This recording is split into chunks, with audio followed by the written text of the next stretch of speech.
Sakit hati sering melawan orang tua, kakak tega habisi nyawa adik kandung di Pekanbaru. Seorang pria asal Padang Pariaman, Sumatera Barat tega membunuh adik kandungnya sendiri. Hal itu dilakukan pelaku karena sakit hati sang adik sering melawan orang tua. Pelaku berinisial ES nekat menghabisi nyawa adiknya yang bernama Matt Reka Satana, 35 tahun, dengan cara dipukul di bagian kepala dengan batu. Kemudian korban dicekik sampai tewas, lalu mayat korban dibuang dari atas jembatan Sibam pada Rabu 13 September sekitar pukul 00.05 waktu Indonesia Barat.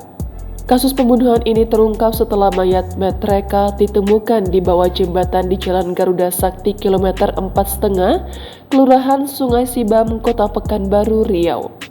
Mayat korban ditemukan warga tersangkut di pohon pada Rabu 13 September sekitar pukul 8.30 waktu Indonesia Barat. Kasat Reskrim Polresta Pekanbaru Kompol Beri Juwana Putra mengatakan jika warga Arulohong, Kelurahan Kuranji Hilir, Sungai Limau, Padang Pariaman itu dibunuh oleh abang kandungnya sendiri.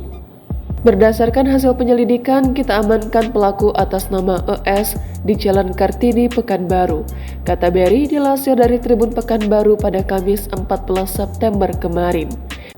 Dari hasil interogasi, ES mengaku sakit hati kepada adik kandungnya karena sering melawan orang tua mereka.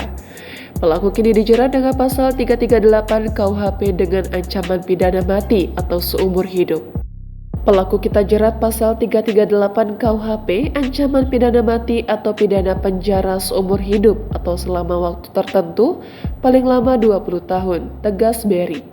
Polisi juga mengamankan sejumlah barang bukti berupa 1 unit sepeda motor merek Yamaha Xeon, sebuah batu, sepotong kayu, sehelai baju kaos dan celana dalam milik korban.